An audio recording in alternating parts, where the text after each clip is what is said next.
أعوذ بالله من الشيطان الرجيم. بسم الله الرحمن الرحيم. ألف لام را.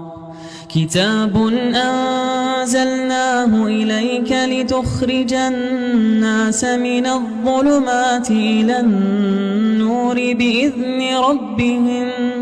بإذن ربهم إلى صراط العزيز الحميد الذي له ما في السماوات وما في الأرض وويل للكافرين من عذاب شديد الذين يستحبون الحياة الدنيا على الآخرة ويصدون عن سبيل الله ويبغونها عوجا أولئك في ضلال بعيد.